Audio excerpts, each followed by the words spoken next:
అనుకోని ఆపదలు సంభవించినప్పుడు ఆందోళనకు గురి కావడం సహజం. అలాంటప్పుడు అయోమయ ఎలాంటి నిర్ణయాలు తీసుకోవాలో అర్థం కాదు. ఆపదలు సంభవించిన క్లిష్టమైన సమయంలో రక్షించే హనుమజ్జయ మంత్రం గురించి తెలుసుకుందాం. ప్రతి ఒక్కరికి తలపెట్టిన కార్యం దిగ్విజయంగా పూర్తి కావాలని ఎంతో ఆశగా ఉంటుంది. అయితే కొందరు ఎంత శ్రద్ధాశక్తులతో పనులు మొదలుపెట్టినా ఏదో అడ్డంకుల వల్ల ఆగిపోతుండడం లేదా పని అసలు మొదలు కాకపోవడం జరుగుతూ ఉంటుంది. అలాంటి వాళ్ళు ఏమి చేయాలో తోచక చాలా సంఘర్షణ అనుభవిస్తూ ఉంటారు.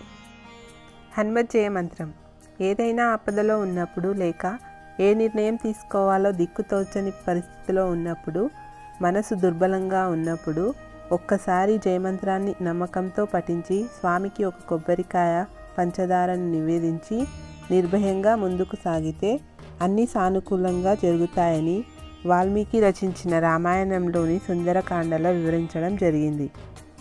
ఎంత కఠినమైన సమస్యలు ఉన్నా సరే జయమంత్రాన్ని భక్తి శ్రద్ధలతో పఠిస్తే ఒక్కసారిగా మనసు తేలికపడి యథార్థమైన త్రోవ బోధపడుతుంది. సమస్యలు తీరి ఆపద తొలగిపోయిన తర్వాత చిన్నపిల్లలకు పానకం వడపప్పు పంచితే మారుతి ఉప్పొంగిపోతారు. అసలేమిటి జయమంత్రం? దశరథ మహారాజు మునుపెన్నడో కైకేయికి ఇచ్చిన వరాలను ఆమె శ్రీరామ పట్టాభిషేకానికి సరిగ్గా ఒకరోజు ముందు కోరుకుంటుంది. శ్రీరాముని అరణ్యవాసానికి పంపాలని, భరతునికి పట్టాభిషేకం చేయాలని కైకేయి కోరగా దశరథ మహారాజు తలడిల్లిపోతాడు. అయితే పితృవాక్య పరిపాలకుడైన శ్రీరాముడు తన తండ్రికి నచ్చజెప్పి సీతాలక్ష్మణ సమేతంగా అరణ్యవాసానికి వెళ్తాడు. అరణ్యవాసంలో అష్ట కష్టాలు పడిన రాముడు చివరకు రావణాసురుడు వచ్చి సీతను అపహరించుకొని వెళ్ళాక ఆగ్రహానికి గురవుతాడు. సీతాదేవి కనిపించక రాముడు ఆవేదనకు గురవుతాడు. వానరరాజు సుగ్రీవుని సహాయంతో సీతాన్వేషణకు నలుదిక్కుల దూతలను పంపిస్తాడు.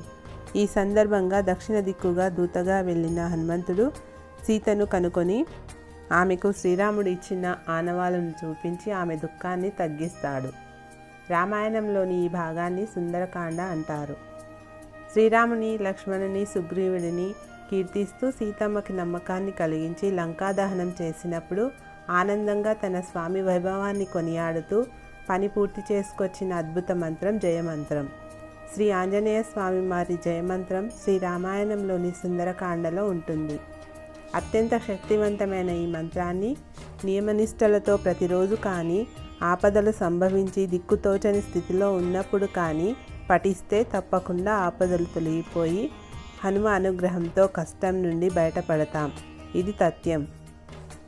హనుమాన్ జయమంత్రాన్ని పఠించిన సందర్భం. లంకలో అశోకవనంలో ఉన్న సీతాదేవిని చూసి రామబంటు హనుమంతుడు రాక్షసులెవ్వరు లేని సమయంలో వెళ్ళి మాట్లాడి ఆమెకు ధైర్యం చెబుతాడు. అయితే ఇదంతా చూసిన కొందరు రాక్షస స్త్రీలు ఏదో కోతి వచ్చి మీరు తీసుకొచ్చిన మహిళతో మాట్లాడుతుందని చెబుతారు. ఆగ్రహించిన రావణుడు 80,000 మంది రాక్షస కింకరులను పిలిచి మీరందరూ వెళ్ళి ఆ మహావానరాన్ని పట్టి బంధించండి, లేకపోతే సంహరించండి అని చెప్పి పంపించాడు. వాళ్ళంతా వెళ్ళేసరికి హనుమంతుడు అక్కడ ఉన్న తోరణం మీద కూర్చొని శ్లోకం చెప్పాడు. దానిని హనుమాన్ జయమంత్రం అంటారు.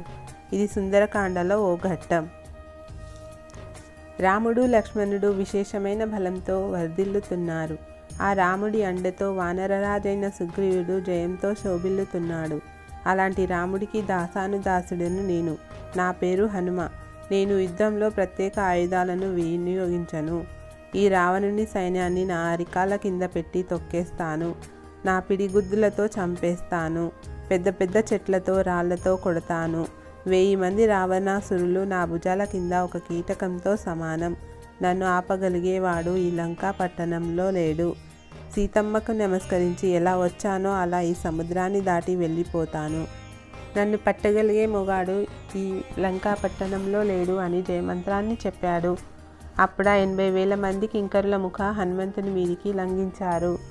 ఆ తోరణానికి ఉన్న ఇనుప పరిగను ఒకదాన్ని పీకి వాళ్ళందరినీ చితక్కొట్టాడు హనుమంతుడు. కళ్ళు మూసి తెరిచేలోగా అక్కడ ఆ రాక్షసుల మాంసపు ముద్దలు, రక్తపు మరకలతో ఆ ప్రాంతం నిండిపోయింది. మళ్ళీ తోరణం ఎక్కి కూర్చున్న ఆంజనేయునికి దూరంగా 1000 స్తంభాలతో ఓ ప్రాసాదం కనపడింది. అప్పుడు ఆయన ఆ ప్రాసాదం మీదికి ఎక్కి నిలబడి ఒక పెద్ద నాదం చేశాడు. ఆ నాదం వినేసరికి లంకాపట్టణంలో కొన్ని వేల మంది గుండెలు బద్దలై చెవుల వెంట ముక్కుల వెంట నెత్తురు కారి చనిపోయారు. అప్పుడు ఆయన తొడలు కొట్టాడు. ఆ శబ్దానికి కొంతమంది రాక్షసులు చనిపోయారు. తర్వాత ఆ ప్రాసాదానికి మధ్యలో ఉన్న బంగారు స్తంభాన్ని పీకి గాలిలో గిరగిరా తిప్పితే ఆ వేగానికి అందులో నుంచి అగ్ని పుట్టి ఆ ప్రాసాదమంతా కాలిపోయింది. ఆ ప్రాసాదానికి కాపలా ఉన్న 100 మంది రాక్షసులను కూడా కొట్టి చంపేశాడు. ఆ తర్వాత ఆంజనేయుడు ఏమన్నాడంటే, మా వానరాల్లో 10 ఏనుగుల బలం కలిగిన వారు, 100 ఏనుగుల బలం కలిగిన వారు, 1000 ఏనుగుల బలం కలిగిన వారు, 10,000 ఏనుగుల బలం కలిగిన వారు, అంతకన్నా ఎక్కువ బలం కలిగిన వారు ఉన్నారు. భూమికి అడ్డంగా ఎగరగలిగే వాళ్ళు, నిలువుగా ఎగిరేవాళ్ళు ఈ భూమండలం అంతటా సీతమ్మ కోసం అన్వేషిస్తున్నారు.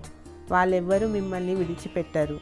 సుగ్రీవుడే బయలుదేరి లంకలో అడుగుపెట్టిన నాడు ఈ లంక లేదు, మీరు లేరు, ఆ రావణుడు లేడు.